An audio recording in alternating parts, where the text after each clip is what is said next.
Assalamualaikum warahmatullahi wabarakatuh. Apa kabar kawan-kawan semua? Apakah baik-baik saja? Semoga sehat selalu dan diberi kelancaran segala urusan.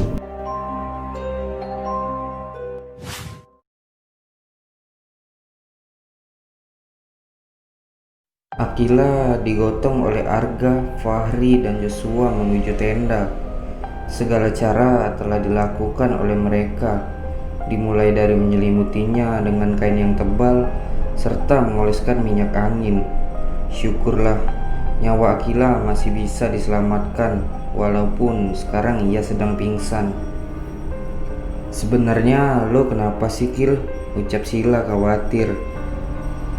Udah, lo tenang dulu, ucap Leona. Setelah sikon mulai membaik dan matahari sudah tepat berada di atas kepala, mereka beristirahat dan memasak makanan yang telah mereka bawa sebelumnya. Akila masih tertidur di saat semuanya sedang menyantap makanan mereka. Pep, gimana caranya gue nembak Sila? Tanya Arga, berbisik pada Pebi yang sedang mengunyah makanannya. Ya gitulah. Ah lo, katanya mau bantuin, ucap Arga.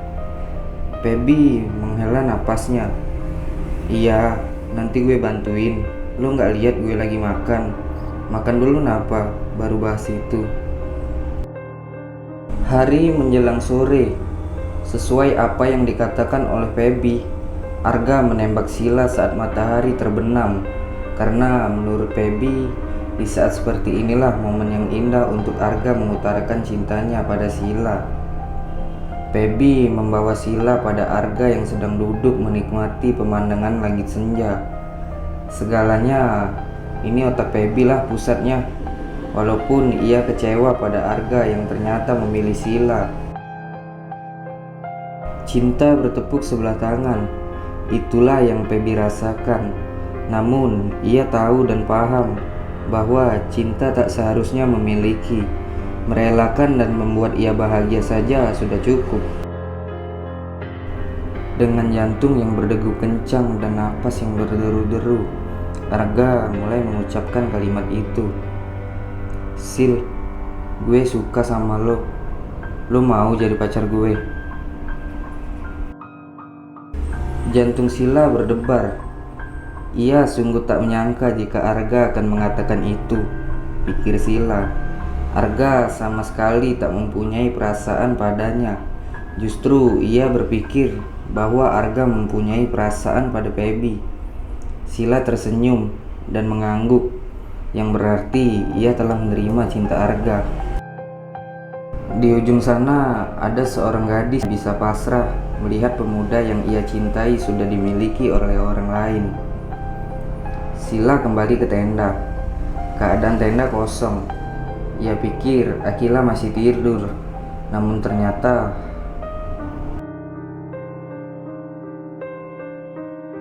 Feb, lo lihat Akila? Tanya Sila pada Pebi yang sedang melewati tendanya sambil membawa teh kotak. Gak tuh, jawab Pebi yang kemudian masuk ke tenda yang sudah ada Leona. Sila menghampiri tenda Pebi. Jikalau Akila sudah sadar dan pergi ke tenda mereka. Alhasil, Akila tak ada. Lalu memeriksa tenda Arga, Fahri, dan Joshua. Hal yang sama pun terjadi. Tak ada Akila yang terlihat, hanyalah Joshua yang sedang meminum sider. Sila mengambil sider itu. Joshua, lo mabuk? Lo tahu kan di sini harus jaga tata krama. Kalau sampai Arga melihat ini, ia akan marah besar sama lo. Tolonglah Sila, jangan kau adukan ini ke Arga. Bisa mati tak bernapas aku. Kau tahu kan, aku tak bisa sehari saja tak minum sider, tutur Arga dengan logat Bataknya itu. Please dengar kata gue, Jo. Di sini alam bebas, tak ada kehidupan di sini. Lo tau maksud gue kan? Gue gak mau mengucapkan kata-kata yang tak harus dikatakan di sini, pinta Sila. Joshua berdecak. Ia kesal pada Sila yang membuang botol itu yang masih terisi setengah sider. Ada apa? Tanya Arga yang baru saja datang dengan Fahri. Nggak ada apa-apa kok. Kalian habis dari mana? Sila langsung mengalihkan pembicaraan sebelum Arga mulai curiga. Aku sama Fahri habis melaksanakan sholat maghrib, jawabnya yang sekarang duduk di sebelah Sila. Oh, Akila mana? Akila ikut sama kalian kan? Soalnya Akila tak ada di tenda, tanya Sila. Akila? Dia nggak ikut kita. Terakhir gue lihat Akila masih tidur dalam tenda, ungkap Fahri sambil membuat api unggun menggunakan pematik yang ia bawa. Mereka berempat saling tatap. Akila hilang. Pep, kok perasaan gue nggak enak ya? Alah, gak usah pakai perasaan. Perasaan itu suka salah. Mending pikir dengan otak dan sesuai dengan fakta, ucap Pebi sambil mengunyah makan ringan. Tapi ini beda, Pep. Gue ngerasa akan ada sesuatu yang akan terjadi sama kita. Leona mulai khawatir. Tiba-tiba terdengar suara teriakan dari luar. Teriakan itu berasal dari teman-temannya sendiri. Akila hilang. Tuh kan, apa kata gue, ucap Leona. Pebi menatapnya sebentar, kemudian mereka berdua keluar dari tenda menghampiri mereka. Arga, Fahri, dan Joshua yang masih mabuk namun tak diketahui oleh Arga mencari keberadaan Akila, sedangkan Pebi, Sila, dan Leona tetap tinggal jikalau Akila pulang dan kembali ke tenda. Gue ikut, pinta Pebi yang mulai membuntuti mereka dari belakang. Sunyi dan sepi, itulah yang dirasakan oleh Leona dan Sila setelah teman-temannya pergi mencari keberadaan Akila. Seketika, bulu kuduk Leona merinding. Ia mendekatkan dirinya pada api unggun itu dan berjaket tebal. Sementara Sila seperti orang linglung karena Akila yang menghilang secara mendadak. Tiba-tiba, terdengar suara gaduh seperti orang yang sedang berada di pasar. Leona mendekat ke Sila. Sil, itu apaan? Gue juga gak tahu, jawab Sila. Karena penasaran, Sila berniat menelusuri suara tersebut. Enggak. Arga kan nyuruh kita nih. Jadi mending kita tinggal di sini daripada terjadi sesuatu sama kita, tolak si Leona. Sila berdiri. Leona, siapa tahu suara itu adalah suara pendaki yang lain, dan siapa tahu jika Akila juga berada di situ.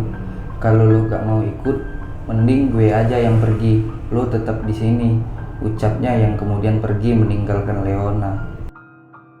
Daripada Leona ditinggal sendirian dengan rasa ketakutannya, mending ia menyusul Sila yang masih berjalan tak jauh darinya.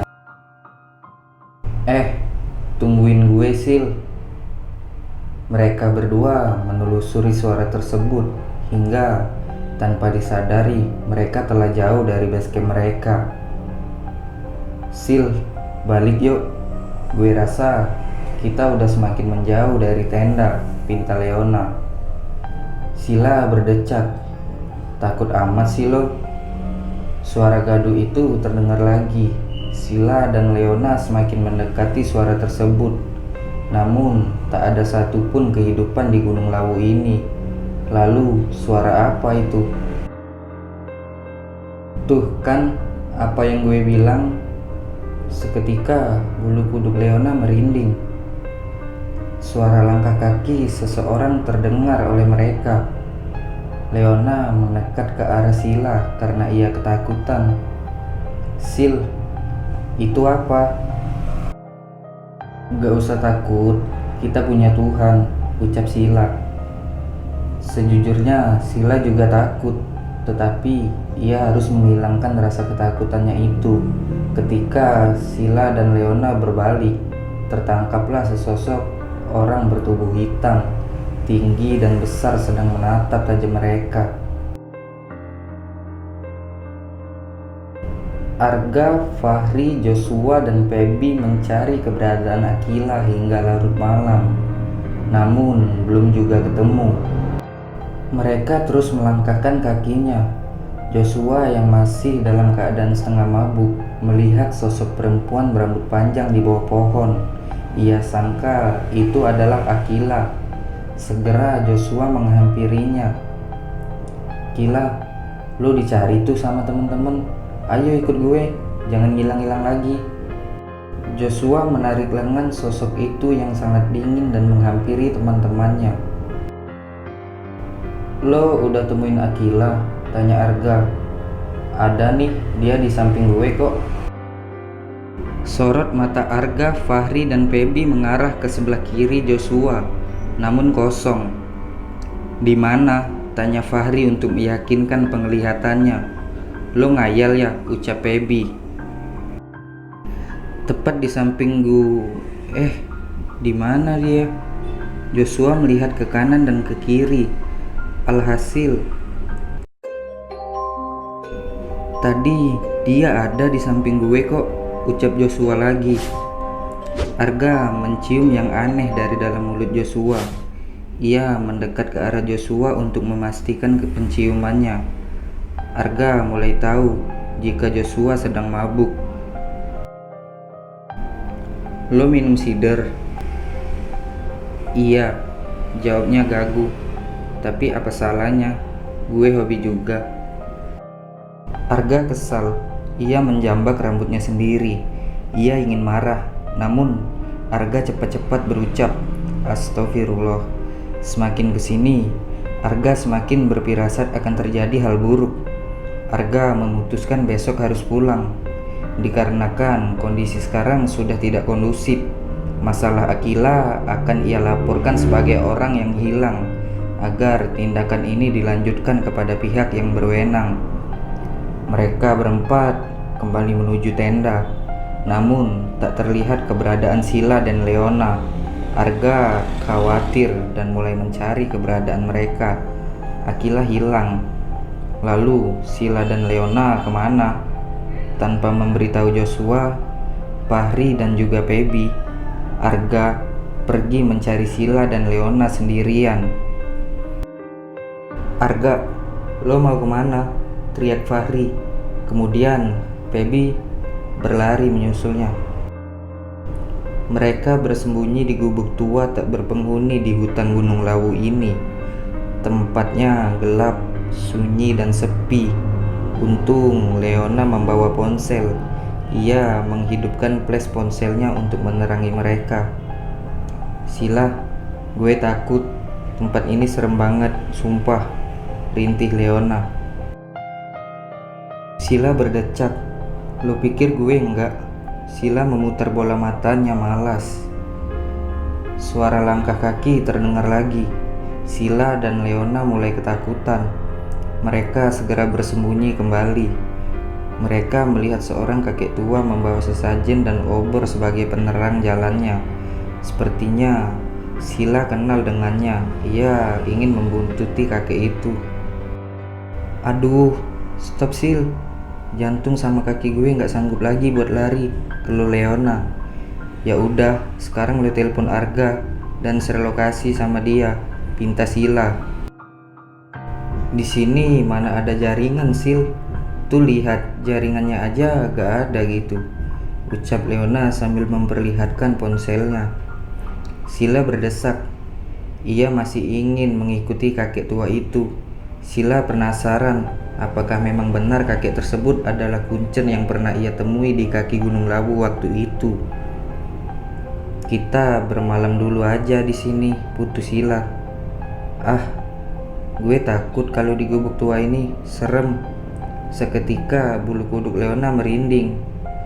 "Lo mau diam di sini atau nyusulin kakek tua itu sama gue?" Leona menggelengkan kepalanya. Ia sungguh tidak mau.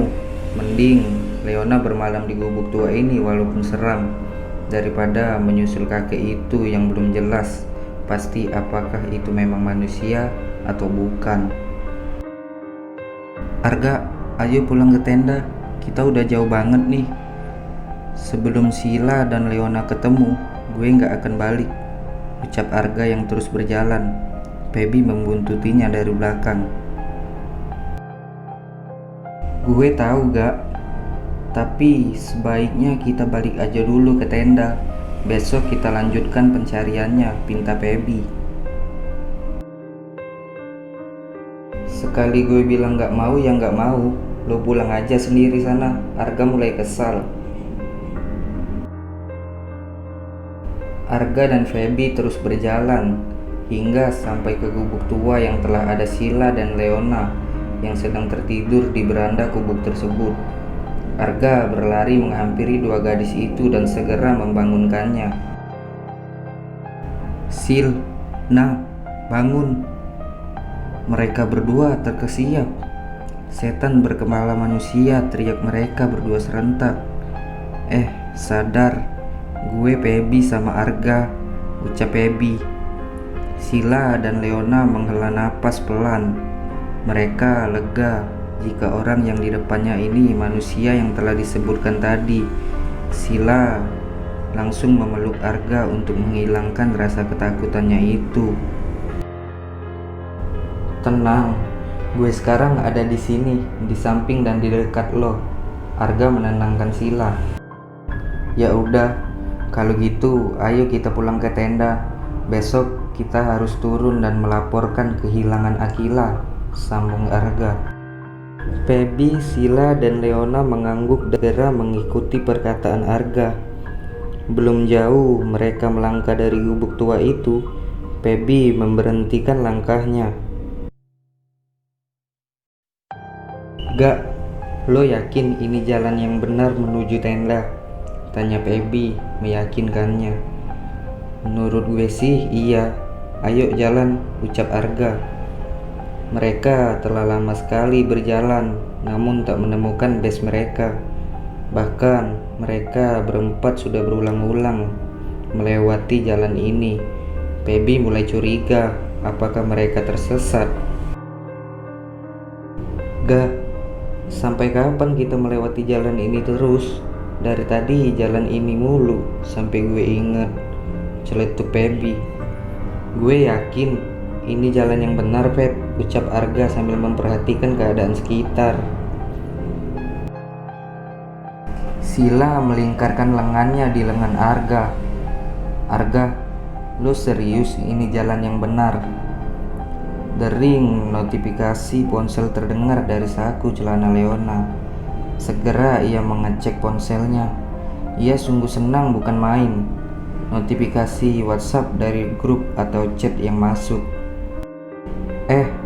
Ponsel gue udah ada jaringan nih, ucap Leona. Kalau gitu, cepet buka map biar tahu arah kita selanjutnya kemana, tukas Pebi. Leona membuka aplikasi map di ponselnya. Ia hanya men-scroll dari atas ke bawah saja.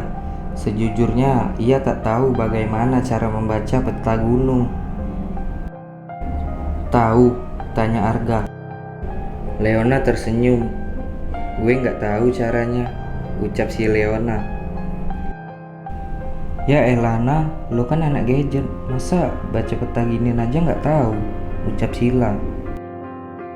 Kalau baca peta jalan kota gue tau lah, tapi kalau ginian gue mendadak buta, jawab Leona. Alasan, ucap si Sila. Pebi mengambil alih ponsel yang berada di lengan Leona. Ia menunjukkan ponsel Leona pada Arga juga, karena hanya mereka berdua lah yang mengerti tentang peta gunung. Tuh kan gak, kita udah di jalur jauh yang banget. Terus ini di lokasi mana? Ucap Pebi yang melihat peta penunjuk di tangan Arga. Oh iya gak, lo selalu bawa kompas di saku celana lo kan? Kenapa gak gunain kompas aja? Sila memberi saran. Kenapa nggak kepikiran dari tadi ya? Ucap si Arga. Saat Arga mengeluarkan kompas dari saku celananya, tiba-tiba Arga tersungkur akibat dorongan dari Leona yang takut karena ada lintah di kakinya. Ada lintah di kaki gue, teriak Leona. Lo kenapa sih, lebay dah, jawab si Pebi. Arga meraba tanah untuk mencari kompasnya yang terlepas dari genggaman. Namun ia tak menemukannya. Pep, Nyalain flash HP-nya, perintah Arga. Feby mengangguk dan segera melaksanakan perintah tersebut. Semua menjadi gelap. Ponsel Leona lowbat. Sial. Lo bawa powerbank nggak? Tanya Feby. Enggak, powerbanknya ditinggal dalam tenda, jawab Leona. Feby berdecak. Sepertinya apa yang ia takutkan akan terjadi. Ia merasa jika mereka telah tersesat. Namun Feby mencoba untuk terus optimis. Entah mengapa malam hari ini terasa begitu sangat panjang. Itu yang dirasakan oleh keempat pendaki ini. Leona dan Sila sampai kewalahan karena terus berjalan mencari arah sesuai apa yang masih ada di ingatan Feby dan Arga tentang peta yang dibacanya. Tiba-tiba terdengar suara gerumunan seperti orang yang berada di pasar. Apa mungkin di hutan Gunung Lawu ini ada yang berjualan? Nah, terdengar lagi suara, ucap Sila. Kalian bisa sampai ke sini gara-gara dengar ini? Tanya Feby, Leona, dan Sila mengangguk. Buang salah satu benda berharga yang kalian bawa sekarang, sambung Feby sambil melempar jam tangan kesayangannya itu. Jam itu pembelian dari almarhum ibundanya yang sangat ia jaga. Namun apa boleh buat demi keselamatan mereka. Arga langsung mengerti. Ia membuang apa saja yang dibawanya saat ini karena Arga pernah membaca artikel tentang pendakian Gunung Lawu. Jika terdengar suara gaduh seperti orang yang berada di pasar, maka buanglah benda yang dibawa, sama seperti apa yang dikatakan oleh Feby. Sila pun membuang gelang yang ia kenakan, gelang mahal yang ia beli dengan mengumpulkan uangnya sendiri, tapi tidak dengan Leona. Ia hanya membawa ponsel bermerek Apple, kesayangan yang telah lowbat. Apakah ia harus membuang ponsel ini? Gak mungkin. Nah, lo udah buang sesuatu? Tanya Feby. Leona sontak tersikap. Bibirnya kaku, tangannya dingin serta wajahnya yang memucat karena takut jika ketahuan tidak membuang apapun. Udah kok. Ayo jalan, jawabnya terbata-bata. Feby mencium hal yang mencurigakan dan aneh pada diri Leona. Namun ya sudahlah, Feby bukan tak peduli. Ia hanya tak ingin terbalut emosi karena sangat berbahaya untuk memperjalankannya saat ini. Setelah berpuluh-puluh meter melangkah, Arga berhenti mendadak membuat Feby. Sila dan Leona saling bertubrukan di belakang Arga. Arga melihat seorang lelaki parubaya, sedangkan melakukan aksinya memuja pohon di hadapannya. Astagfirullah, ucap Arga spontan. Ada apa gah? Tanya Feby. Hari gini masih aja percaya sama setan, tukas Arga.